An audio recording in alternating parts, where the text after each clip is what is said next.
വിശ്വാസിയുടെ ബലമെന്താണ്? സർവശക്തനായ ദൈവം കൂടെയുണ്ട് എന്നുള്ളതാണ് ഒരു വിശ്വാസിയുടെ ബലം. തിരുവചനത്തിൽ ശിംശോൻ എങ്ങനെ ബലം ലഭിക്കുന്നത് വ്യക്തമായിട്ട് പറയുന്നുണ്ട്. തിമ്നയുടെ മുന്തിരിത്തോപ്പിൽ അലറി വരുന്ന സിംഹത്തിന്റെ മുൻപിൽ ശിംശോൻ ആദ്യം ഒരുപക്ഷെ ഭയചകിതനായി കാണും. പക്ഷേ വചനത്തിൽ ഇങ്ങനെ പറയുന്നു, ദൈവത്തിന്റെ ആത്മാവിന്റെ മേൽ വന്നു, കയ്യിലൊന്നും ഇല്ലാതിരിക്കെ അവൻ ആട്ടിൻകുട്ടിയെ പോലെ കീറിക്കളഞ്ഞു എന്ന്. 15-ാം അധ്യായത്തിലും ഇങ്ങനെയാണ്. ഫിലിസ്ത്യർ അവനെ ബന്ധിക്കുവാൻ ശ്രമിക്കുമ്പോൾ ദൈവത്തിന്റെ ആത്മാവിന്റെ മേൽ വന്നു, അവൻ ബന്ധനങ്ങളെ തകർക്കുന്നു, കഴുതയുടെ പച്ചത്താടിയിലുകൊണ്ട് 1000 പേരെ സംഹരിക്കുന്നു. ദൈവത്തിന്റെ ആത്മാവ് കൂടെയുള്ളപ്പോഴാണ് ശിംശോന് ബലമുണ്ടായത്. ദൈവം കൂടെ ഇരുന്നപ്പോഴാണ് ശിംശോന് ബലമുണ്ടായത്. ഇതാണ് ശിംശോൻ മറന്നുപോയത്. പ്രിയമുള്ളവരെ, നമ്മുടെ ജീവിതത്തിന്റെ ബലം എന്താണ്? ദൈവം കൂടെയുള്ളതല്ലേ നമ്മുടെ ബലം? ജീവിതത്തിന്റെ പ്രയാസങ്ങളിലും പ്രതിസന്ധികളിലും നമുക്ക് പിടിച്ചു നിൽക്കാൻ പറ്റുന്നത് എങ്ങനെയാണ്? ദൈവം കൂടെയുള്ളത് കൊണ്ടല്ലേ നാം പിടിച്ചു നിൽക്കുന്നത്. അല്ലാതെ നാം ആർജിച്ച സ്വത്താണോ, നമ്മുടെ മസിൽ പവറാണോ, നമ്മുടെ മണി പവറാണോ, നമ്മുടെ പദവികളാണോ? ഇതെല്ലാം വിഫലമാകുന്ന ചില നിമിഷങ്ങളില്ലേ? ജീവിതം ഇനി എങ്ങനെയെന്ന് ചിന്തിക്കുന്ന നിമിഷം നമ്മളാരും തളർന്നു പോയിട്ടില്ല. അതിനെ അതിജീവിക്കാൻ കഴിഞ്ഞിട്ടുണ്ട് ദൈവത്താൽ. ദൈവം കൂടെ ഇരുന്നത് കൊണ്ട് അതിനെ അതിജീവിക്കുവാൻ തക്കവണ്ണം നമുക്ക് കഴിഞ്ഞിട്ടുണ്ട്. യുക്തി കൊണ്ടും സ്വയം എടുക്കുകൊണ്ടും ഒന്നും നമുക്ക് നിൽക്കാൻ കഴിയുകയില്ല. ദൈവം കൂടെയുള്ളതാണ് നമ്മുടെ കരുത്തെന്ന് നാം തിരിച്ചറിയണം. ജീവിതത്തിൽ എന്തെല്ലാം ഉണ്ടായാലും ദൈവം കൂടെയില്ലെങ്കിൽ നമ്മൾ അടിപതറിപ്പോകത്തില്ലേ? COVID-19 ആദ്യ സമയങ്ങളിൽ ഏറെ ബാധിച്ച രാജ്യങ്ങളിൽ ഒന്നായിരുന്നു ഇറ്റലി. രോഗികൾ പെരുകി, ഹോസ്പിറ്റലുകൾ നിറഞ്ഞു, 100 കണക്കിന് ആളുകൾ മരിച്ചു. ആരോഗ്യ പ്രവർത്തകർ നിസ്സഹായരായി. എന്ത് ചെയ്യണമെന്നറിയില്ല. ആരോഗ്യ മേഖലയുടെ നിയന്ത്രണം കൈവിട്ടു. ഈ സമയത്ത് ഇറ്റാലിയൻ പ്രധാനമന്ത്രിയുടെ ഒരു അഭിമുഖം ദൃശ്യമാധ്യമങ്ങൾ കണ്ടു. ഈറനണിഞ്ഞ കണ്ണുകളുമായി അദ്ദേഹം പറഞ്ഞ വാക്കുകൾ ഇങ്ങനെയാണ്: കൊറോണ വൈറസിനെതിരെ പോരാടാനുള്ള എല്ലാ മാർഗവും അടഞ്ഞു. ഞങ്ങൾക്ക് നിയന്ത്രണം നഷ്ടപ്പെട്ടു. ശാരീരികമായും മാനസികമായും സാമ്പത്തികമായും തകർന്നുപോയി. ഇനി എന്തെങ്കിലും ചെയ്യാൻ കഴിയുന്നത് ദൈവത്തിന് മാത്രമേ ഉള്ളൂ. പ്രിയമുള്ളവരെ, ചില സമയം നാം ചേർത്ത് പിടിച്ചത്, നാം വിശ്വസിച്ചത് എല്ലാം ബലഹീനമാകുന്ന നിമിഷങ്ങളില്ലേ? നമ്മുടെ മെയ്ക്കരുത്തും നമ്മുടെ മസിൽ പവറും എല്ലാം ആന്ന് ചിന്തിച്ച സമയങ്ങളിൽ അതൊന്നുമല്ലെന്ന് നമ്മൾ തിരിച്ചറിഞ്ഞില്ലേ? ഒരു അർബുദം പോരെ, ഒരു കൊറോണ പോരെ എല്ലാം പോകാൻ. ഒരു വിശ്വാസിയുടെ ബലം ദൈവം കൂടെയുണ്ട് എന്നുള്ളതാണ്. കോവിഡിന്റെ സമയം മിഡിൽ ഈസ്റ്റിലുള്ള എൻ്റെ സ്നേഹിതന്മാരെ എല്ലാം ഞാൻ വിളിച്ചു. കാരണം അവർ അനുഭവിക്കുന്ന മാനസിക വ്യത കൃത്യമായി ഞാനന്ന് മറ്റൊരു സ്ഥലത്തായതുകൊണ്ട് എനിക്കറിയാമായിരുന്നു. അതുകൊണ്ട് തന്നെ ഞാൻ വിളിച്ചു. അതിൽ എൻ്റെ ഒരു സുഹൃത്ത് കുവൈറ്റിലുള്ള ഒരാൾ എൻ്റെ അടുക്കൽ പറഞ്ഞത് ഇങ്ങനെ: അച്ഛാ, 2.5 മാസമായി ജോലി നഷ്ടപ്പെട്ടിട്ട്. ഭാര്യയെയും അമ്മയെയും മക്കളെയും അറിയിച്ചിട്ടില്ല. അറിയിച്ചു കഴിഞ്ഞാൽ അവർ തകർന്നു പോകും. കടം വാങ്ങിയാണ് ഞാൻ എല്ലാ മാസവും അയക്കുന്ന തുക അതുപോലെ വീട്ടിലേക്ക് അയക്കുന്നത്. എൻ്റെ സ്നേഹിതന്മാർക്ക് ചിലർക്കൊക്കെ കോവിഡ് ബാധിച്ചു. അതിലൊരാൾ മരണമടഞ്ഞു. എനിക്കെപ്പോഴീ രോഗം വരുമെന്നറിയില്ല. ഞാൻ മുറിക്കകത്തൊറ്റയ്ക്ക് ഇങ്ങനെ ഇരിക്കുകയാണ്. എനിക്കൊറ്റ പ്രാർത്ഥനയുള്ളൂ: കോവിഡ് ബാധിച്ച് അനാഥപ്രേതം പോലെ ഇവിടെ കിടന്ന് മരിക്കരുത്. ഞാൻ മരിച്ചോട്ടെ, എനിക്ക് കുഴപ്പമില്ല. എൻ്റെ മൃതശരീരം നാട്ടിൽ കൊണ്ടുപോകണം, എൻ്റെ അപ്പൻ്റെ കല്ലറയിൽ അടക്കണം. അത് മാത്രമേ ഉള്ളൂ ആഗ്രഹം. പിന്നച്ചോ, ഞാൻ പിടിച്ചു നിൽക്കുന്നത് ദൈവം കൂടെയുള്ളത് കൊണ്ടാണ്. അതാണ് എൻ്റെ ബലം. പ്രിയമുള്ളവരെ, എല്ലാം തകിടം മറിയുന്ന നിമിഷങ്ങളില്ലേ? ബലമെന്ന് ചിന്തിച്ചത്, കരുത്തെന്ന് ചിന്തിച്ചത് എല്ലാം നിഷ്ഫലമായ നിമിഷങ്ങളില്ലേ? ശിംശോനെ പോലെ കുടഞ്ഞൊഴിഞ്ഞു കളയാൻ ശ്രമിക്കുകയാണ് ജീവിതത്തിന്റെ പ്രതിസന്ധികളിൽ കുടഞ്ഞൊഴിയണമെങ്കിൽ അത് ദൈവത്തിലുള്ള ബലം നമുക്കുണ്ടായിരിക്കണം, അല്ലെങ്കിൽ പറ്റുകയില്ല. ചില മനുഷ്യരെ നമ്മൾ കണ്ടിട്ടില്ലേ? കടലോളവും കണ്ണീരിന്റെ നടുവിലും ഉദിച്ചിരിക്കുന്ന സൂര്യൻ കണക്ക്. ചില മനുഷ്യരെ നമ്മൾ കണ്ടിട്ടുണ്ട്, ജീവിതത്തിൽ വലിയ പ്രശ്നങ്ങളോ പ്രയാസങ്ങളോ പ്രതികൂലതകളോ ഇല്ല, പക്ഷേ ഒരു കുഞ്ഞു പ്രശ്നങ്ങളുടെ മുൻപിൽ അടിപതറിപ്പോയിട്ടില്ലേ? എന്താണ് ഒരു മനുഷ്യന്റെ ആത്മീയത നിശ്ചയിക്കുന്നത്? ജീവിതത്തിൽ എന്തുണ്ട് എന്തില്ല എന്നുള്ളതല്ല, അതിനെ എങ്ങനെ ദൈവബോധ്യത്തോടെ കരുത്തോടെ നേരിടുന്നു എന്നുള്ളതാണ്. ശിംശോന്റെ പാളിച്ച അവനവന്റെ ഭൗതികമായ കരുത്തിൽ ആശ്രയിച്ചു, അവനവിടെ പരാജയപ്പെടുന്നു. 84-ാം സങ്കീർത്തനം 5-ാം വാക്യത്തിൽ ഇങ്ങനെ, ബലം നിന്നിലുള്ള മനുഷ്യൻ ഭാഗ്യവാൻ, ഇങ്ങനെയുള്ളവരുടെ നടുവിൽ സിയോന്റെ പെരുവഴികളുണ്ട്.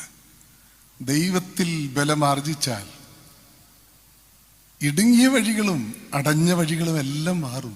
തമ്പുരാൻ ഒരു പെരുവഴി സിയോനിലേക്ക് നമുക്കായി ഒരുക്കുമെന്നാണ് പറയുന്നത്. എല്ലാ മാർഗങ്ങളും അടഞ്ഞ നിമിഷങ്ങളിൽ, ഇടുങ്ങിയതാണ് ജീവിതമെന്ന് ചിന്തിച്ച നിമിഷങ്ങളിൽ തമ്പുരാൻ കർത്താവ് അവനെ മുറുകെ പിടിച്ചപ്പോൾ വിശാലമായൊരു വഴി നമുക്ക് തുറന്നു തന്നിട്ടില്ലേ?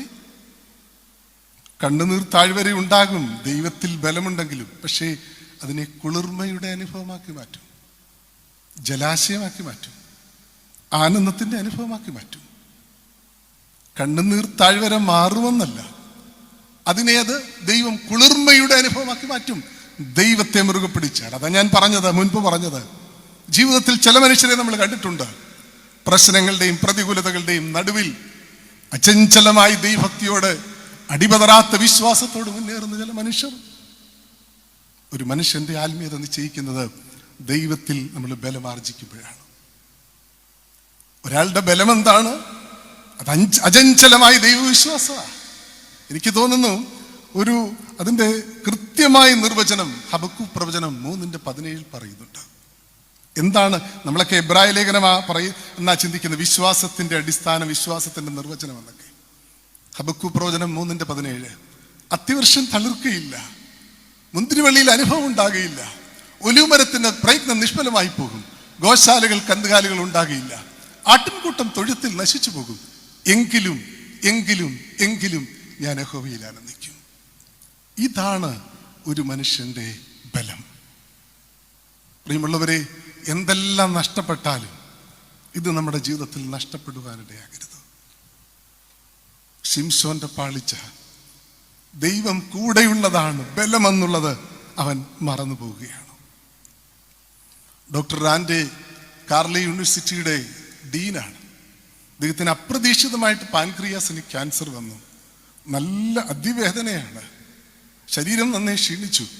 ഡോക്ടർമാർ പൂർണ്ണ വിശ്രമം പറഞ്ഞു. പക്ഷെ അദ്ദേഹം പറഞ്ഞു, എനിക്ക് എൻ്റെ യൂണിവേഴ്സിറ്റിയിൽ ഒന്ന് പോകണം, എൻ്റെ സ്നേഹിതരെ കാണണം, എൻ്റെ സുഹൃത്തുക്കളോട് സംസാരിക്കണം, എൻ്റെ സഹപ്രവർത്തകരോടൊപ്പം കുറച്ച് സമയം ചിലവഴിക്കണം, എൻ്റെ വിദ്യാർത്ഥികളോട് അഭിമുഖം നടത്തണം. അദ്ദേഹത്തിൻ്റെ നിർബന്ധം സഹിക്കവയ്യാതെ ഡോക്ടർമാർ അനുവദിച്ചു. ഡോക്ടർ റാൻഡെ കാർലി യൂണിവേഴ്സിറ്റിയിലെത്തി. അദ്ദേഹത്തിൻ്റെ രൂപം കണ്ട്, അദ്ദേഹത്തിൻ്റെ പ്രയാസങ്ങൾ കണ്ട് എല്ലാവരുടെയും കണ്ണു നിറഞ്ഞു. അത്രമേൽ അവർ അദ്ദേഹത്തെ സ്നേഹിച്ചിരുന്നു. പക്ഷെ അദ്ദേഹത്തിൻ്റെ മുഖത്ത് ഒരു നിരാശയുമില്ല. ആത്മവിശ്വാസമുള്ള വാക്കുകളും പ്രവർത്തനങ്ങളും, അദ്ദേഹം ചില പ്രകടനങ്ങൾ പോലും നടത്തിയെന്നാണ് പറയുന്നത്. അവിടെ വെച്ച് അദ്ദേഹം നീണ്ടൊരു പ്രസംഗം നടത്തി. അത് ലാസ്റ്റ് ലെക്ചർ ഓഫ് റാൻഡെ എന്ന പേരിൽ പ്രസിദ്ധമാണ്. അദ്ദേഹം പറഞ്ഞു, ഞാൻ ഒത്തിരി ലെക്ചർ എടുത്തിട്ടുണ്ട്, അവസാനത്തെ ലെക്ചർ, അവസാനം നിങ്ങളോട് പറയുന്ന കാര്യം.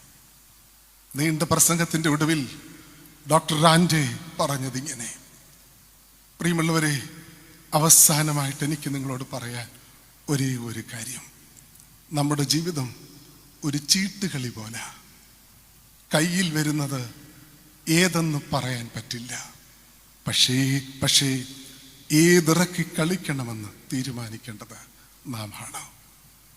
കയ്യിൽ വരുന്നത് എന്തെന്ന് പറയാൻ പറ്റില്ല, പക്ഷെ ഏതിറക്കി കളിക്കണമെന്ന് തീരുമാനിക്കേണ്ടത് നാം ആണ്. പ്രിയമുള്ളവരെ, ഇതാണ് നമ്മുടെ ബലം. ദൈവത്തിലുള്ള അചഞ്ചലമായ വിശ്വാസം, അതാണ് നമ്മുടെ ബലം. ദൈവം കൂടെയുള്ളതാണ് നമ്മുടെ ബലം, അല്ല അത് മറ്റൊന്നുമില്ല. ഒരു കോവിഡിന്റെ മുൻപിൽ എല്ലാം പോയില്ലേ? ദൈവത്തിലുള്ള അചഞ്ചലമായ വിശ്വാസം, അതാകട്ടെ നമ്മുടെ ബലം. അമേരിക്കയുടെ 46ാം പ്രസിഡന്റായി ജോ ബൈഡൻ സ്ഥാനമേറ്റു. ലോകം മുഴുവൻ സന്തോഷിക്കുന്നു. പക്ഷെ അദ്ദേഹത്തിൻ്റെ കഴിഞ്ഞകാല ജീവിതങ്ങൾ, വഴിത്താരകൾ സഹന കലുഷിതമായിരുന്നു. 1972 ബൈഡൻ സെനറ്ററായിട്ട് തിരഞ്ഞെടുക്കപ്പെട്ടത്. ആ സമയങ്ങൾ തന്നെയാണ് അദ്ദേഹം ഏറ്റവും സ്നേഹിച്ച അദ്ദേഹത്തിൻ്റെ സഹധർമ്മിണി നൈലയും അദ്ദേഹത്തിൻ്റെ കൈക്കുഞ്ഞ് നവോമിയും കാർ ആക്സിഡന്റിൽ മരണമടഞ്ഞത്.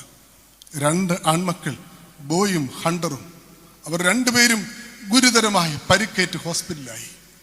1973 ജനുവരി മാസം ഗുരുതരമായി പരിക്കേറ്റ് ഹോസ്പിറ്റലിലായ ബോയുടെ കിടക്കയിൽ അരികിൽ നിന്നുകൊണ്ടാണ് ബൈഡൻ സെനറ്ററായിട്ട് സത്യപ്രതിജ്ഞ ചെയ്തത്. ഗുരുതരമായി പരിക്കേറ്റ മക്കളെ കാണുവാൻ, അവരോടൊപ്പം സമയം ചിലവഴിക്കാൻ, അവരുമായി ഭക്ഷണം കഴിക്കുവാൻ വാഷിംഗ്ടൺ DC-യിൽ നിന്ന് മൈലുകൾ താണ്ടിയാണ് അദ്ദേഹം സ്വഭവനത്തിലേക്ക് വന്നത്. മിക്കവാറും വരുമായിരുന്നു അദ്ദേഹം.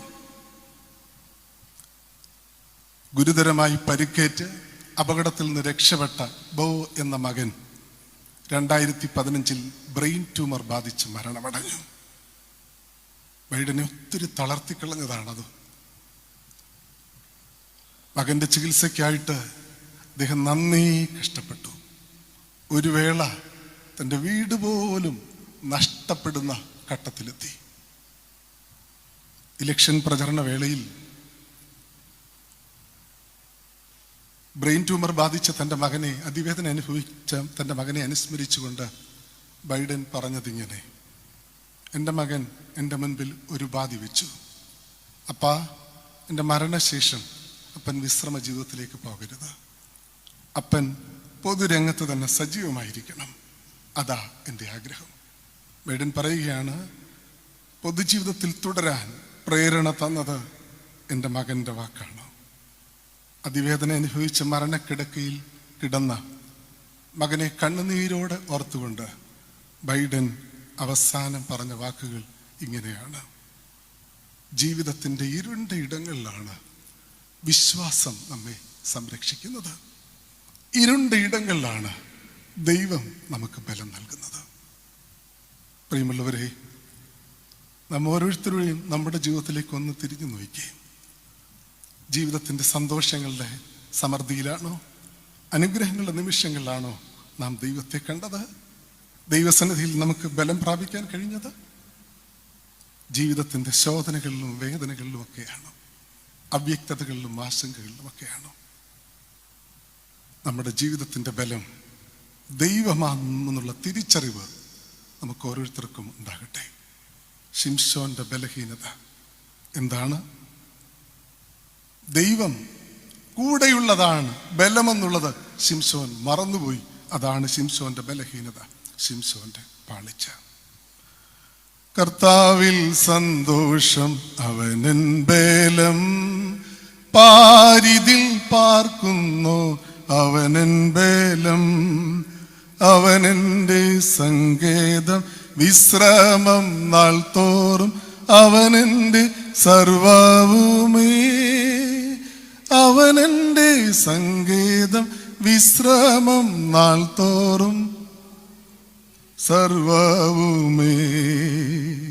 ബലഹീനനെന്നു ഞാൻ കരുതിയ നാൾ, അന്നാളിലവനോടു ചൊല്ലി. ബലഹീനനെന്നു ഞാൻ കരുതിയ നാൾ, അന്നാളിലവനോടു ചൊല്ലി. ശക്തനാക്കുന്നവൻ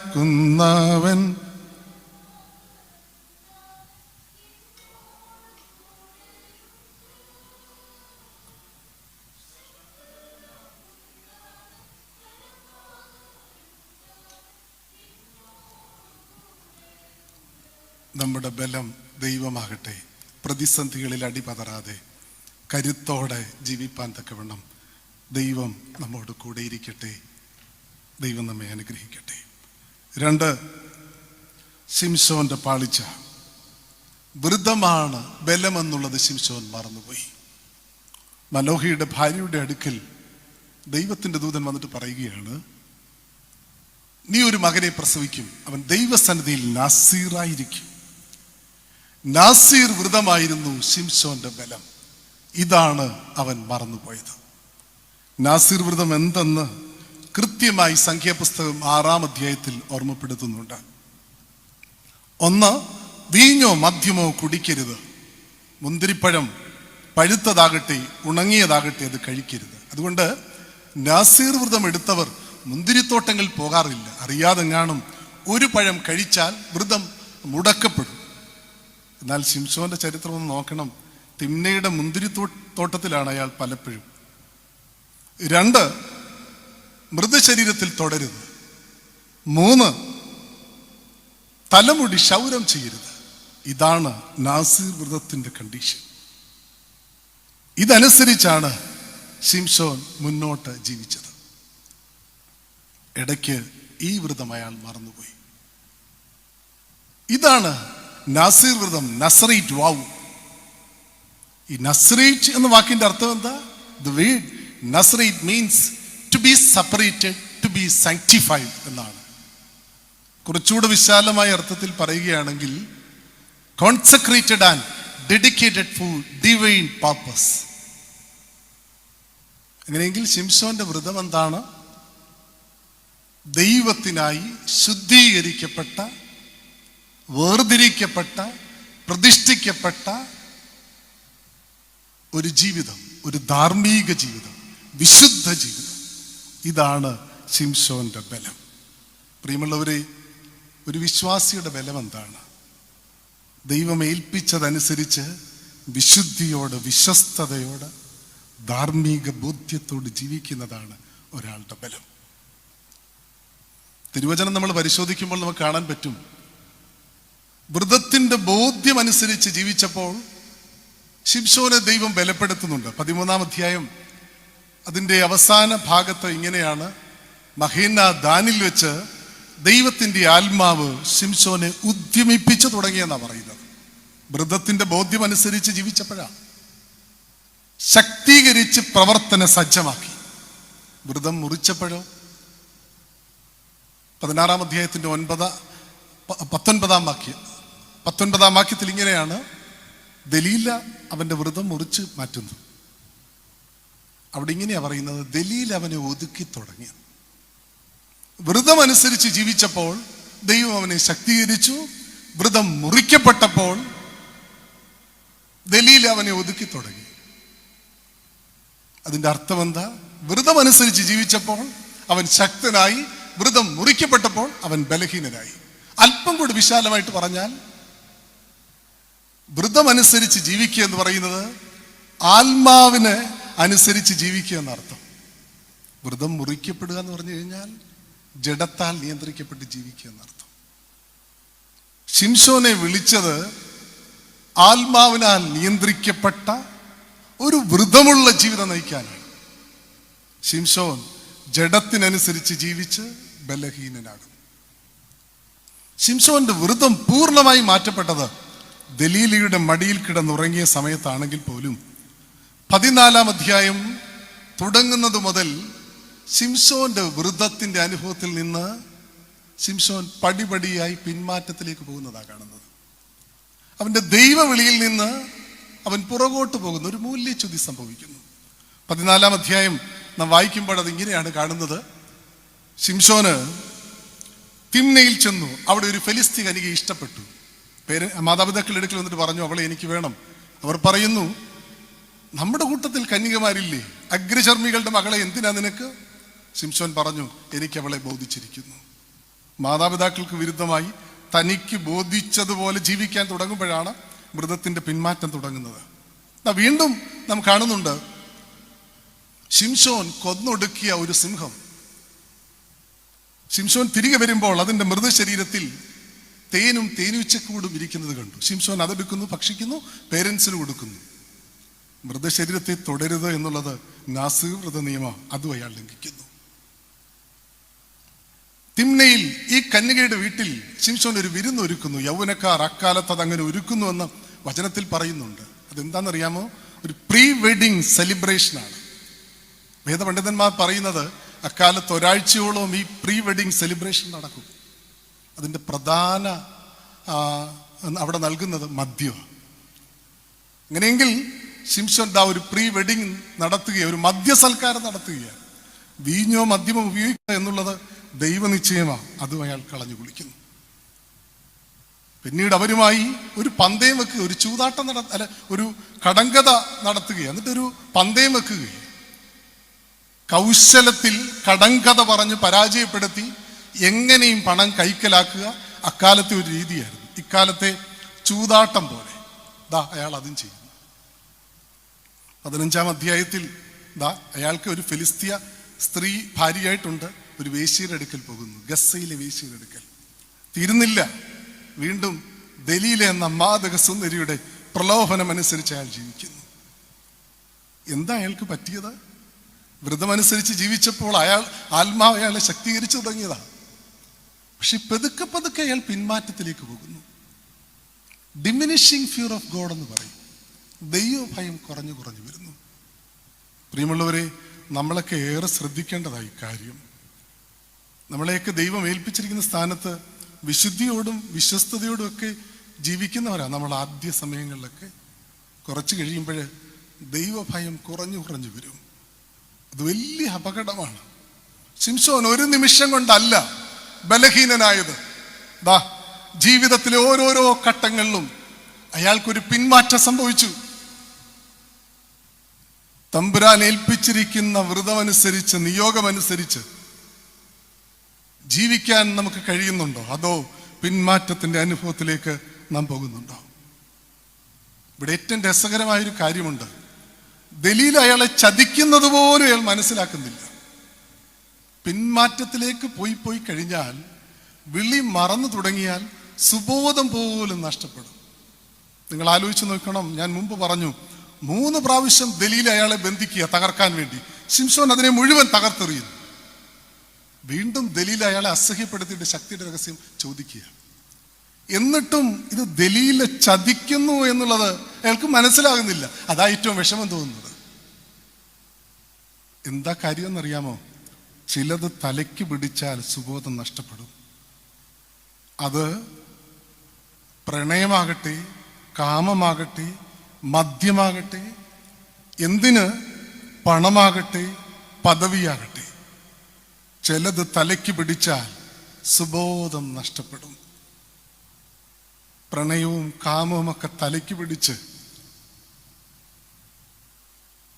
സുബോധം നഷ്ടപ്പെട്ട് എന്തൊക്കെയോ കാട്ടിക്കൂട്ടുന്ന എത്ര പേരെയാണ് നമ്മൾ കാണുന്നത്. മദ്യത്തിന്റെ ലഹരിയിൽ കാട്ടിക്കൂട്ടുന്ന കോമാളിത്തരങ്ങൾ. ചോരക്കുഞ്ഞിനെ കടൽക്കരയിലെ കരിങ്കലിന്റെ മേൽ എറിഞ്ഞുകൊന്ന് കാമുകനോടൊപ്പം പോയ സ്ത്രീ സാക്ഷര കേരളത്തിലെയാണ്. കാമം തലയ്ക്ക് പിടിച്ചാൽ, മദ്യം തലയ്ക്ക് പിടിച്ചാൽ സുബോധം നഷ്ടപ്പെടും. കാട്ടിക്കൂട്ടുന്നത് എന്തെന്നറിയത്തില്ല, എന്തൊക്കെയോ അവരെ നിയന്ത്രിച്ചുകൊണ്ട് പോകും. തൃശ്ശൂരിൽ നടന്ന സംഭവമാണ്. വാർത്തയുടെ തലക്കെട്ടിങ്ങനെയാണ്: തലക്കടിയേറ്റ് മകൻ മരിച്ചു, പിതാവ് അറസ്റ്റിൽ. കുടിച്ചു കൂത്താടി നടക്കുന്ന ആളാണ് അപ്പൻ. ഒരു തുള്ളി മദ്യം ഉപയോഗിക്കാത്ത പരമസ്വാത്വികനായ അധ്യാപകനാണ് അപ്പൻ. കുടിച്ചു കൂത്താടി നടക്കുന്ന മകൻ കുറെ മദ്യം ചെന്ന് കഴിയുമ്പോൾ അയാളുടെ സ്വഭാവം എന്താണെന്നറിയാമോ? അപ്പൻ മദ്യം കൊണ്ട് ഒഴിച്ചു കൊടുക്കണം. അപ്പൻ ഇത് പറ്റില്ല. എങ്ങനെ ചെയ്യാൻ അയാൾക്ക്? ഓണത്തിന്റെ തലേ ദിവസം മകൻ കുടിച്ചുകൊണ്ടിരിക്കുക. അപ്പോഴാ അപ്പൻ കയറി വരുന്നത്. അപ്പോഴീ മകന് ഹാലിളകി. അപ്പൻ ഉടനെ മദ്യം ഒഴിക്കണം. അയാൾ പരമാവധി പിന്മാറാൻ ശ്രമിച്ചു. മകൻ അപ്പനെ ഉപദ്രവിക്കാൻ തുടങ്ങി. എന്നിട്ടും അയാൾ വിട്ടുമാറാൻ ശ്രമിച്ചു. ഒടുവിൽ അവിടെ ഇരുന്ന ഒരു ചുറ്റിക എടുത്ത് മകൻ അപ്പനെ അടിച്ചു കൊല്ലാൻ ശ്രമിച്ചു. നിക്കക്കള്ളിയില്ലാതെ ഈ സാധു മനുഷ്യൻ ആ ചുറ്റിക തിരിച്ചെടുത്ത് പിടിച്ച് മകനിൽ നിന്ന് രക്ഷ നേടാൻ വേണ്ടി തലയ്ക്കൊന്ന് അടിക്കാൻ നോക്കിയതാ. തലയ്ക്കടിയേറ്റ് മകൻ മരിച്ചു. പരമസ്വാത്വികനായ അപ്പൻ ജയിലിൽ കഴിയുകയാണ്. മദ്യം തലയ്ക്ക് പിടിച്ചാൽ, കാമം തലയ്ക്ക് പിടിച്ചാൽ, പ്രണയം തലയ്ക്ക് പിടിച്ചാൽ, പണമാണെല്ലാം എന്നൊരാൾ ചിന്തിച്ചാൽ, അധികാരമാണെല്ലാം എന്ന് ചിന്തിച്ചാൽ സുബോധം നഷ്ടപ്പെടും, എങ്ങനെയും തരം താഴും. അങ്ങനെ സുബോധം നഷ്ടപ്പെട്ട ഒരാൾ അയാളുടെ അന്തസ് പോലും കളഞ്ഞു കുളിക്കുക. ഇസ്രയേൽ പാളയത്തിൽ യഹോവയ്ക്ക് ആരവാരം മുഴക്കിയ മനുഷ്യനാണോ? ഇസ്രയേലിന്റെ വീരയോദ്ധാവാണ്. അയാളെയാണ് ബലിയിൽ ഇങ്ങനെ ഒതുക്കിക്കൊണ്ടിരിക്കുന്നത്. ഒടുവിൽ എന്താ സംഭവിച്ചത്? ഫെലിസ്ത്യർ അയാളുടെ കണ്ണുകൾ കുത്തിപ്പൊട്ടിച്ച് ഗസ്സയിലെ കാരാഗൃഹത്തിൽ കൊണ്ട് ബന്ധിക്കുകയാണ്, ചെമ്പ് ചങ്ങലകൾ കൊണ്ട്. തീരുന്നില്ല, അയാൾ അവിടെ മാവ് പൊടിച്ചുകൊണ്ടിരിക്കുകയാണ്. തീരുന്നില്ല, ദാഗോന്റെ ക്ഷേത്രത്തിൽ ഒരു കളിപ്പാവയെ പോലെ അയാളെ കൊണ്ടുപോകുന്നു. ഫെലിസ്ത്യരുടെ കേവലം ഒരു ബാല്യക്കാരനാണ് ശിംശോനെ നിയന്ത്രിച്ചത്. 1000 ഫെലിസ്ത്യരെ കഴുതയുടെ താടിയൊന്നുകൊണ്ട് അടിച്ചു കൊന്ന ശിംശോനെയാണ് അവരുടെ ഒരു നിസ്സാര ബാല്യക്കാരൻ നിയന്ത്രിക്കുന്നത്. വചനത്തിൽ അവിടെ പറയുന്നുണ്ട്, ദാഗോന്റെ ക്ഷേത്രത്തിൽ ശിംശോൻ കളിച്ചെന്ന്. തലകുനിച്ച് നിൽക്കുക അയാൾ. ഒരാൾ അയാളുടെ നിയോഗം മറന്നാൽ, വ്രതം മറന്നാൽ, സുബോധം നഷ്ടപ്പെട്ടാൽ അയാളുടെ അന്തസ് കളഞ്ഞു കുളിക്കും, പരിഹാസമാത്രമാകും. മറ്റുള്ളവരുടെ മുൻപിൽ തലകുനിച്ച് നിൽക്കേണ്ടതായ ഗതികേടുണ്ടാകും. ധാർമ്മിക പാഠങ്ങൾ പറഞ്ഞുകൊടുത്ത് ഇസ്രയേലിനെ സജ്ജമാക്കേണ്ട ശിംശോനാണ് പരിഹാസപാത്രമായി ദാഗോന്റെ ക്ഷേത്രത്തിൽ തലകുനിച്ച് നിൽക്കുന്നത്. പ്രിയമുള്ളവരെ, നമുക്ക് ആയിരിക്കുന്ന ഇടങ്ങളിൽ നമ്മുടെ ജീവിതത്തിന്റെ കരുത്ത് നമ്മുടെ ധാർമ്മികതയാണ്. അത് നഷ്ടപ്പെട്ടാൽ പിന്നെ ജീവിക്കുന്നതിനകത്ത് അർത്ഥമുണ്ടോ? +2 മകൻ വീട്ടിൽ വരികയാണ്. കുടിച്ചു കൂത്താടി നിൽക്കുന്ന അപ്പൻ വിവസ്ത്രനായി കട്ടിലിൽ കിടക്കുകയാണ്. മകനിത് കണ്ടു, വലിയ ഷോക്കായി പോയി. അവൻ വാവിട്ട് കരഞ്ഞു. ബോധം വന്നപ്പോഴാ അപ്പൻ ചെയ്തതെല്ലാം അയാൾ ഓർത്തത്. അച്ഛൻ്റെ അടുക്ക് വന്ന് പറഞ്ഞു, അച്ഛാ, എനിക്കെൻ്റെ മകനെ നോക്കാനിപ്പം പറ്റുന്നില്ല. അവൻ്റെ മുൻപിൽ അറിയാതെ തല കുനിയുകയാണ്, ശരീരം വിറയ്ക്കുകയാണ്, അവനോടൊന്നും പറയാൻ പറ്റുന്നില്ല. ഞാൻ എന്ത് ചെയ്യണം? പ്രിയമുള്ളവരെ, നമ്മുടെ കരുത്ത് നമ്മുടെ ധാർമ്മികതയാണ്, ജീവിത വിശുദ്ധിയാണ്, ദൈവമേൽപ്പിച്ചിരിക്കുന്ന വ്രതത്തെ പറ്റിയുള്ള ബോധ്യമാണ്, അതിനനുസരിച്ചുള്ള ജീവിതമാണ്. ഇത് നാം ഓരോരുത്തരും തിരിച്ചറിയണം. ഫ്രാങ്ക്ലിൻ എന്നൊരു മനുഷ്യൻ പറയുന്നുണ്ട്, എൻ്റെ ഫസ്റ്റ് ടെക്സ്റ്റ് ബുക്ക് എൻ്റെ അപ്പയാ എൻ്റെ ബലം. അത്രത്തോളം കരുത്തുള്ള മനുഷ്യനെ ഞാൻ കണ്ടിട്ടില്ല. ഇതെന്താ? അയാളുടെ മെയ്ക്കരുത്താണോ? അയാൾ ആർജിച്ച സ്വത്തിനെ പറ്റിയാണോ? ഒരിക്കലുമല്ലല്ലോ. ആ ധാർമ്മിക ജീവിതം, വിശുദ്ധ ജീവിതം, അതാ പ്രിയമുള്ളവരെ നമ്മുടെ എല്ലാവരുടെയും കരുത്ത്. അതാകണം നമ്മുടെ ജീവിതത്തിന്റെ കരുത്ത്. ഇന്ന് മഹാത്മജിയുടെ രക്തസാക്ഷിത്വ ദിനമാണ്. ഒരു കൃശഗാത്രനായൊരു മനുഷ്യൻ, സൂര്യൻ അസ്തമിക്കാത്ത പ്രതാപമുള്ള ബ്രിട്ടൻ സാമ്രാജ്യത്തെ മുട്ടുകുത്തിച്ചത് തൻ്റെ മെയ്ക്കരുത്ത് കൊണ്ടൊന്നുമല്ല, തൻ്റെ ധാർമ്മിക ജീവിതം കൊണ്ടാണ്. അതിനു മുൻപും പിൻപും രാജ്യങ്ങൾ വിജയിച്ചത് യുദ്ധങ്ങൾ കൊണ്ട് മാത്രമായിരുന്നു. ഒരു മനുഷ്യന്റെ ധാർമ്മിക ശക്തിയുടെ മുൻപിൽ ബ്രിട്ടൻ മുട്ടുകുത്തുകയാണ്. മഹാത്മജിയോളം കരുത്തുള്ള മനുഷ്യര് ആരാ ഭാരതഭൂമിയിലുള്ളത്? നാം നമ്മുടെ തലമുറയ്ക്ക് കാട്ടിക്കൊടുക്കുവാനുള്ള കരുത്തും ഈ ധാർമ്മികതയാകണം, മറ്റൊന്നുമല്ല. ഒരു ധാർമ്മിക ജീവിതമാകണം നമ്മുടെ ജീവിതത്തിന്റെ കരുത്ത്. അത് കാലം കഴിഞ്ഞാലും ആയില്ല, അതെന്നും ചരിത്രത്തിൽ എഴുതപ്പെട്ടിരിക്കും, നമ്മുടെ കുഞ്ഞുങ്ങളുടെ ഹൃദയത്തിൽ പതിഞ്ഞിരിക്കും. 1989 ജൂൺ മാസം 5-ാം തീയതി ചൈനയിലെ വിദ്യാർത്ഥി പ്രക്ഷോഭം ശക്തമായ സമയമായിരുന്നു. ഭരണകൂടത്തിന്റെ ജനാധിപത്യ വിരുദ്ധ പ്രവർത്തനങ്ങൾക്കെതിരെ വിദ്യാർത്ഥികൾ ഇങ്ങനെ സംഘടിച്ച് നിൽക്കുകയാണ്. അതിനെ തകർക്കാൻ തക്കവണ്ണം പട്ടാള ഭരണകൂടം തീരുമാനിക്കുന്നു. പ്രക്ഷോഭം നടത്തുന്ന വിദ്യാർത്ഥികൾക്ക് നേരെ, നിരായുധരായ വിദ്യാർത്ഥികൾക്ക് നേരെ പട്ടാള ഭരണകൂടം ടാങ്കുകൾ ഇറക്കിവിടുകയാണ്. ചീറിപ്പാഞ്ഞു വരുന്ന ടാങ്കറിന്റെ മുൻപിൽ നിസ്സഹായരായി വിദ്യാർത്ഥി പ്രക്ഷോഭർ നിൽക്കുകയാണ്. പക്ഷെ ആ സമയത്ത് ഒരു കാര്യം സംഭവിച്ചു. എവിടെ നിന്നോ ഒരു ചെറുപ്പക്കാരൻ ഓടി ഏറ്റവും മുൻപിലുള്ള ടാങ്കിന്റെ മുൻപിൽ നിന്ന് അതിനെ നോക്കി വിരൽ ചൂണ്ടി നിൽക്കുന്നു. ആരോ ആ ഫോട്ടോ എന്നെടുത്തു. അത് പിറ്റേ ദിവസം മിക്കവാറും എല്ലാ പത്രങ്ങളിലും വന്നു. വിദ്യാർത്ഥികൾക്ക് നേരെ അവരെ ഫയർ ചെയ്യുവാൻ വേണ്ടി വരുന്ന ടാങ്കുകൾ, അതിൻ്റെ മുൻപിൽ നിരായുധനായൊരു മനുഷ്യൻ വിരൽ ചൂണ്ടി നിൽക്കുന്നു.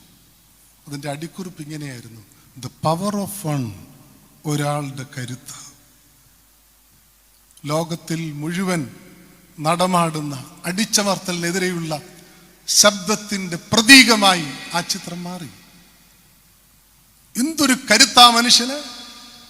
ആ മനുഷ്യൻ പിന്നെ എവിടെ പോയെന്നോ എന്ത് സംഭവിച്ചെന്നോ അറിയില്ല. ഒരുപക്ഷെ ടാങ്ക് നിരങ്ങി നീങ്ങിയപ്പോൾ അരഞ്ഞുപോയി കാണുകയാണ്. പക്ഷേ ഈ ലോകത്തിൽ ഇന്നോളം കണ്ടിട്ടുള്ളതിൽ നമ്മളേറെ സ്പർശിക്കുന്ന ഒരു ചിത്രമാണ് ദ പവർ ഓഫ് വൺ, ഒരാളുടെ കരുത്ത്. നമ്മുടെ കരുത്ത് എന്താണ്? അത് നമ്മുടെ ധാർമ്മിക ജീവിതമാണ്, വ്രതമുള്ള ജീവിതമാണ്. ഇക്കാലങ്ങളിൽ ഏറെ മാതാപിതാക്കളായി നാം ശ്രദ്ധിക്കണം. നമ്മുടെ തലമുറയ്ക്ക് ഒരു ധാർമ്മിക ജീവിതം കാട്ടിക്കൊടുക്കാൻ പറ്റുന്നുണ്ടോ?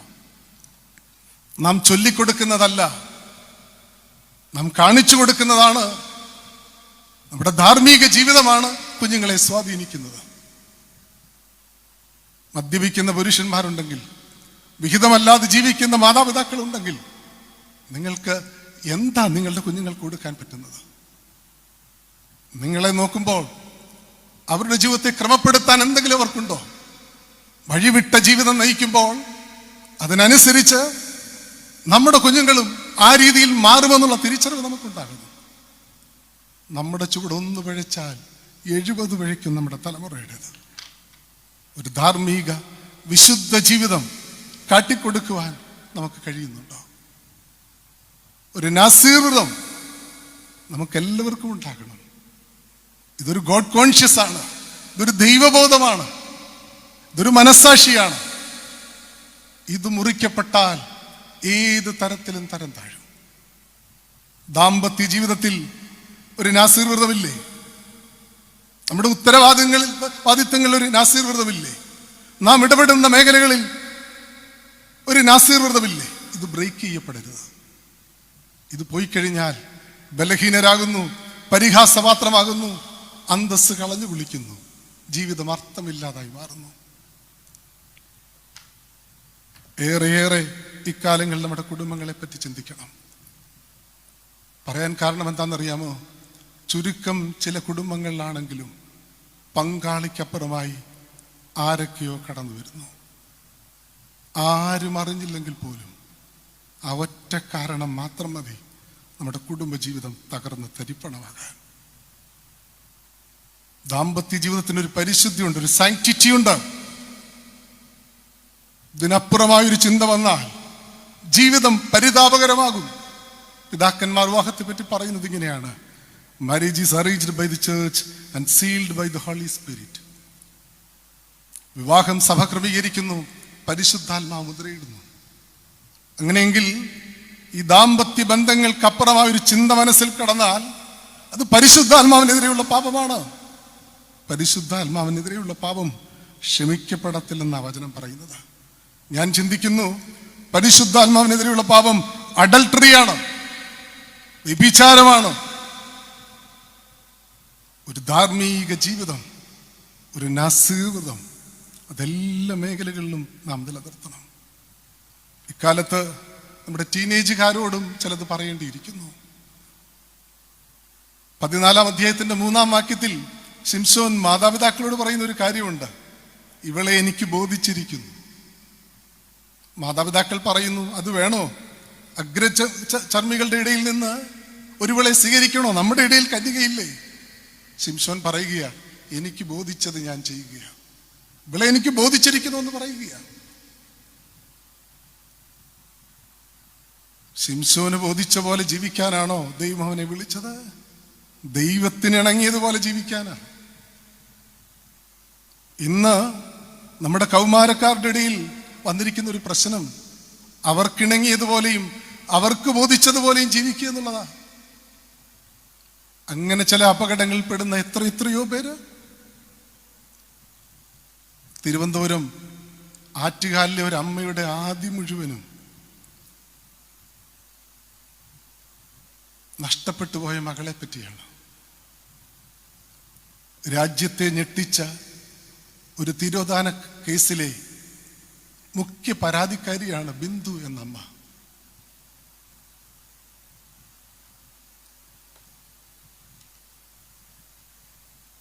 അവരുടെ മകൾ നിമിഷ കാസർഗോഡ് ദന്തൽ കോളേജിലെ ഏറ്റവും മിടുക്കിയായ പെൺകുട്ടിയായിരുന്നു. മതം മാറി ഫാത്തിമ എന്ന പേര് സ്വീകരിച്ച് കാസർഗോട്ടുകാരൻ യാഹിദ എന്ന ചെറുപ്പക്കാരനെ വിവാഹം കഴിച്ച് IS-ൽ ചേരാൻ അഫ്ഗാനിസ്ഥാനിലേക്ക് പോയി.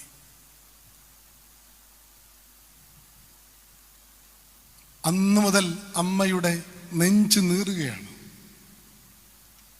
2015 ജൂൺ മാസം 4-ാം തീയതിയാണ് അമ്മ അവളെ അവസാനമായിട്ട് കണ്ടത്. അവൾ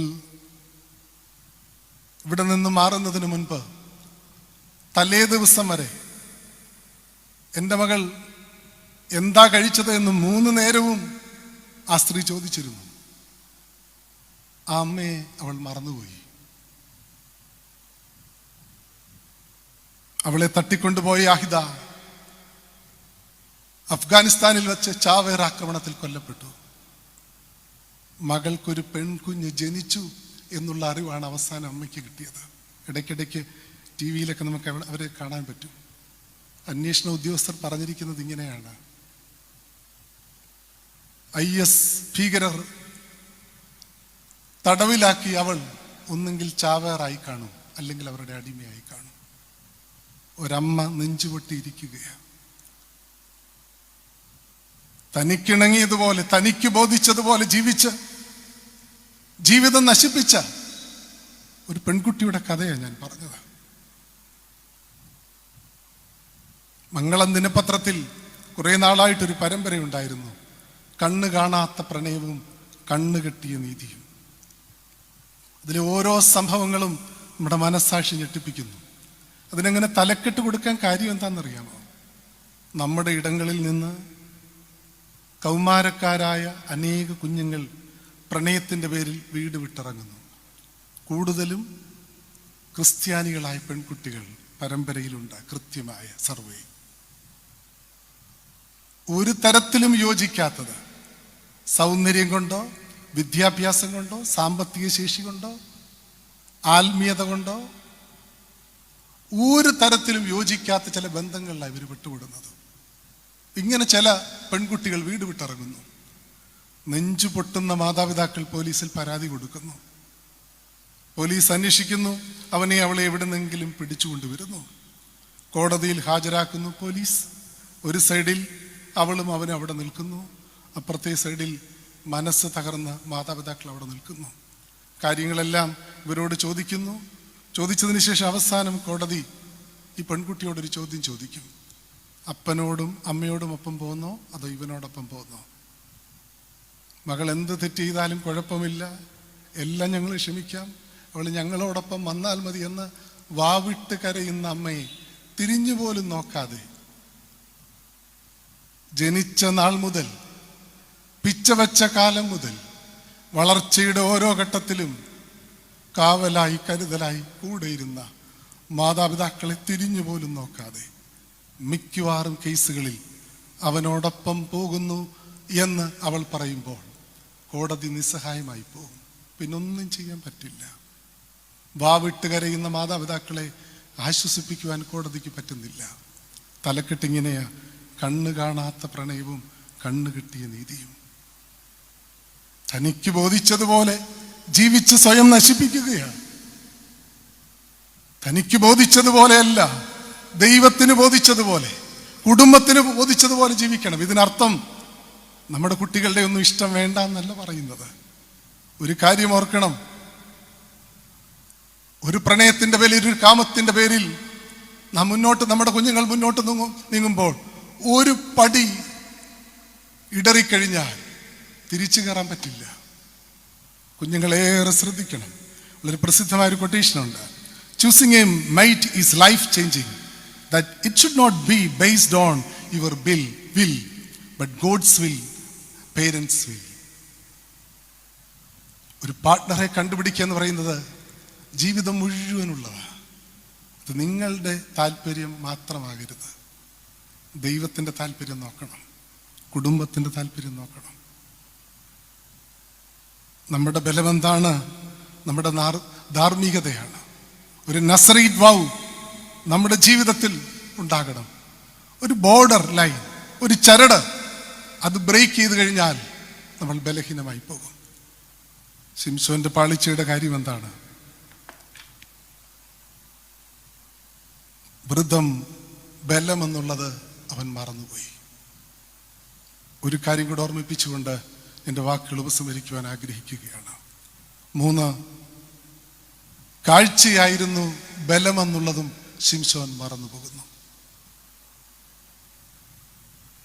ഒടുവിൽ ശിംശോൻ ഇത് തിരിച്ചറിയുന്നുണ്ട്, പക്ഷെ അപ്പോഴേക്കും വൈകിപ്പോയി. ദാഗോന്റെ ക്ഷേത്രത്തിൽ ബന്ധിക്കപ്പെട്ടവനായിട്ട് ശിംശോൻ കിടക്കുകയാണ്. പരിഹസിക്കപ്പെട്ടവനായി, നിന്ദിക്കപ്പെട്ടവനായിട്ട് കിടക്കുകയാണ്. എല്ലാവരുടെയും മുൻപിൽ യഹോവയ്ക്ക് ആരവാരം മുഴക്കിയവൻ ഇന്ന് തലകുനിച്ച് നിന്ദിക്കപ്പെട്ട ദാഗോന്റെ ക്ഷേത്രത്തിൽ നിൽക്കുകയാണ്. അപ്പോഴയാൾക്കൊരു തിരിച്ചറിവുണ്ടാകുന്നു. അയാൾ ദൈവസന്നിധിയിൽ കരഞ്ഞു പ്രാർത്ഥിക്കുന്നു. 16-ാം അധ്യായത്തിൻ്റെ 20-ാം വാക്യം, 16-ാം അധ്യായത്തിൻ്റെ അവസാന ഭാഗം: കർത്താവായ യഹോവേ, എന്നെ ഓർക്കണമേ, എൻ്റെ 2 കണ്ണിനും വേണ്ടി ഫെലിസ്ത്യരോട് പ്രതികാരം ചെയ്യേണ്ടതിന് നീ ഒരു പ്രാവശ്യം എനിക്ക് ശക്തി നൽകണം. ശിംശോൻ പറയുക, ദൈവമേ ശക്തി തരണം, എനിക്ക് കാഴ്ചയുണ്ടാകണം. എൻ്റെ കണ്ണുകൾക്ക് വേണ്ടി അവരോട് പ്രതികാരം ചെയ്യേണ്ടതിന് ഒരു പ്രാവശ്യം എനിക്ക് ശക്തി തരണം. ശിംശോൻ തിരിച്ചറിയുന്നു കാഴ്ചയാണ് തൻ്റെ ശക്തി എന്ന്. നമ്മുടെ ബലമെന്താണ്? ജീവിതത്തെ പറ്റിയുള്ള കാഴ്ചയാണ് നമ്മുടെ ബലം. ശിംശോൻ ഭാവിയെ പറ്റി ചിന്തിച്ചില്ല. ദർശനമില്ലാതെ പോയി എന്നുള്ളതാണ് ശിംശോന്റെ പ്രശ്നം. അയാളുടെ ലോകത്തിൽ മാത്രം. നമുക്ക് എത്ര പേർക്ക് ജീവിതത്തെ പറ്റി, കുടുംബത്തെ പറ്റി, നമ്മുടെ ഉത്തരവാദിത്തങ്ങളെ പറ്റി, നമ്മുടെ തലമുറയെ പറ്റി നമുക്ക് എത്ര പേർക്ക് ദർശനമുണ്ട്? ദർശനമില്ലെങ്കിൽ വയ്ക്കുന്ന ചുവടുകൾ ഇടറിപ്പോകും. കഴിഞ്ഞകാല ദൈവത്തിൻ്റെ ഇടപെടലും ഓർക്കുകയില്ല. ശിംശോൻ ഇവിടെ കഴിഞ്ഞകാല ദൈവത്തിൻ്റെ ഇടപെടൽ മറക്കുന്നു. വയ്ക്കുന്ന ചുവടെല്ലാം അയാൾക്ക് പാളിപ്പോവുകയാണ്. അയാൾക്കിപ്പം നൈമിഷിക സുഖമാ, ഇന്നിൻ്റെ സുഖമാ. നാളെ പറ്റി അയാൾ ചിന്തിക്കുന്നേ ഇല്ല. അയാൾ ഒത്തിരി സെൽഫിഷായി മാറിക്കൊണ്ടിരിക്കുകയാണ്. ശിംശോന്റെ കാലഘട്ടം ഇസ്രയേൽ 40 വർഷം അടിമത്തത്തിൽ കഴിഞ്ഞ കാലഘട്ടമാണ്. ആ 40 വർഷം അടിമത്തത്തിൽ കഴിഞ്ഞ കാലഘട്ടത്തിലാണ് അയാൾ, അങ്ങനെ ഒരു കാലഘട്ടത്തിലാണ് അയാൾ ദലീലയുടെ മടിയിൽ കിടന്നുറങ്ങുന്നത്. എന്തൊരു വിരോധാഭാസമായത്! റോം കത്തിയെരിയുമ്പോൾ വീണ വായിച്ച നിറോ കണക്ക്. അയാളുടെ ഉത്തരവാദിത്തങ്ങളെ പറ്റി ചിന്തയേയില്ല. ഇന്നിന്റെ സുഖം, നാളെ പറ്റി ചിന്തയില്ല. അതാണ് ശിംശോന്റെ ജീവിതത്തിന്റെ പ്രശ്നം. അയാൾക്ക് ആരോട് കമ്മിറ്റ്മെന്റ് ഇല്ല. നിങ്ങൾ ചിന്തിച്ചു നോക്കണം. 14-ാം അധ്യായത്തിന്റെ ആദ്യ ഭാഗത്ത് ശിംശോൻ ഒരു ഫെലിസ്ത്യ സ്ത്രീയെ വിവാഹം കഴിക്കുന്നുണ്ട്. കുറച്ചു കഴിഞ്ഞിട്ട് അയാൾ അവളെ മറക്കുന്നു, ഗസ്സയിലെ വേശ്യയുടെ അടുക്കൽ പോകുന്നു. വീണ്ടും ഒരു മാതകസുന്ദരിയുടെ പിന്നാലെ. ഭാര്യയോട് കമ്മിറ്റ്മെന്റ് ഉണ്ടോ അയാൾക്ക്? മാതാപിതാക്കളോടുണ്ടോ? മാതാപിതാക്കൾ ചില കാര്യങ്ങൾ പറഞ്ഞു, അതയാൾ അപ്പാടെ ഉപേക്ഷിക്കുന്നു. ദൈവത്തോടൊരു കമ്മിറ്റ്മെന്റ് ഉണ്ടോ? ഈ സ്ഥാനം തമ്പുരാൻ ഏൽപ്പിച്ചതാ, ആ ബോധ്യം അയാൾക്കുണ്ടോ? ഇസ്രയേൽ ജനതയോടുണ്ടോ? ആരോടും കമ്മിറ്റ്മെന്റ് ഇല്ല. സ്വന്തം കാര്യം, സ്വന്തം സുഖം, സ്വന്തം നേട്ടം. ശരിയായൊരു കാഴ്ചയോടുകൂടി കുടുംബത്തെ നയിക്കേണ്ടവൻ, ഇസ്രയേലിനെ നയിക്കേണ്ടവൻ സ്വന്തം സുഖങ്ങളിൽ അന്ധത പിടിച്ച് നീങ്ങുകയാണ്. ഇന്നത്തെ കാലഘട്ടത്തിന്റെ പ്രത്യേകത എന്താണെന്നറിയാമോ? ഇന്നത്തെ കാലഘട്ടം എല്ലാ മനുഷ്യനും അവനവന്റെ നൈമിഷിക സുഖങ്ങൾ നീങ്ങുന്നു എന്നുള്ളതാണ്. അതിന് ചില പ്രത്യേകതകൾ ഇന്നത്തെ സാംസ്കാരിക ദാർശനിക നേതാക്കന്മാർ പറയുന്നുണ്ട്. ഒന്ന്, എ കൾച്ചർ ഓഫ് ഹാവിങ്, നേടുക വെട്ടിപ്പിടിക്കുക. രണ്ട്, എ കൾച്ചർ ഓഫ് മെറ്റീരിയലിസം, ഭൗതികവാദവും. മൂന്ന്, കൾച്ചർ ഓഫ് എന്റർടൈൻമെന്റ്, സുഖിക്കുക. നാല്, കൾച്ചർ ഓഫ് സെൽഫ്, ഞാൻ. ഇന്നിന്റെ ലോകം ഇങ്ങനെ. ഇന്നിന്റെ സുഖം ഭൂതകാലത്തെ പറ്റി ഓർക്കുകയില്ല, ഭാവിയെപ്പറ്റി ചിന്തയുമില്ല. വർത്തമാന സുഖങ്ങളിൽ മാത്രം ഒരാളായാൽ അയാൾക്ക് എവിടെയാ കാഴ്ച എന്നുള്ളത് അയാൾ മറക്കുകയാണ്. അയാൾക്ക് അയാളുടെ കുടുംബത്തെ പറ്റി ഒരു ദർശനം വേണ്ടേ, ഒരു കമ്മിറ്റ്മെന്റ് വേണ്ടേ? അത് ശിംശോന്റെ ജീവിതത്തിൽ ഇല്ല എന്നുള്ളതാണ് നമ്മുടെ ജീവിതത്തിൽ നൊമ്പരപ്പെടുത്തുന്നത്. നമ്മുടെ ജീവിതത്തിന്റെ കാഴ്ച എന്താണ്? ഭാവിയെപ്പറ്റി, കുടുംബത്തെപ്പറ്റി, ഉത്തരവാദിത്തങ്ങളെപ്പറ്റി, മക്കളെപ്പറ്റി എന്ത് ദർശനമാണ് നമുക്കുള്ളത്? ഈ നൈമിഷിക സുഖങ്ങളിൽ മാത്രമാണുള്ളത് എങ്കിൽ, ഇന്നിന്റെ സുഖം തേടിയാണ് ജീവിതമെങ്കിൽ, അവിടെ എവിടെയാണ് നമുക്ക് ദർശനമുള്ളത്? വിശ്വസാഹിത്യകാരൻ ലിയോ ടോൾസ്റ്റോയി മരണമടഞ്ഞിട്ട് 110 വർഷമായി. തന്റെ സാഹിത്യ രചനകൾ കൊണ്ട് ലോകത്തെ ചലിപ്പിച്ച മനുഷ്യനാണ് അയാൾ. അയാളെപ്പറ്റി പറയുന്നത് അയാൾ 5000 ഏക്കർ സ്ഥലമുണ്ടായിരുന്നു എന്നാണ്. 800 പരിചാരകന്മാരുണ്ടായിരുന്നു. സാർ ചക്രവർത്തിമാരെക്കാൾ കൂടുതൽ രാജകീയമായി ജീവിച്ച മനുഷ്യനാണ്. പക്ഷെ അയാളുടെ ദാമ്പത്യ ജീവിതം എന്ന് കലഹം നിറഞ്ഞതായിരുന്നു. ടോൾസ്റ്റോയും സോഫിയയും തമ്മിൽ എന്നും ബഹളമാണ്. രണ്ടുപേരും അവരവരുടെ കാര്യം, അതിൻ്റെ പിടിവാശിയിൽ മുന്നോട്ട് നീങ്ങുന്നവരായിരുന്നു. ഒരു ദിവസം അവർ തമ്മിൽ നല്ല കലഹമായി. അയാൾക്കല്പം പനിച്ച കാലമായിരുന്നു. കലഹം തീരുന്നത് വരെ വീട്ടിൽ നിന്ന് മാറി നിൽക്കാമെന്ന് വിചാരിച്ച് അയാൾ വീട് വിട്ടിറങ്ങി.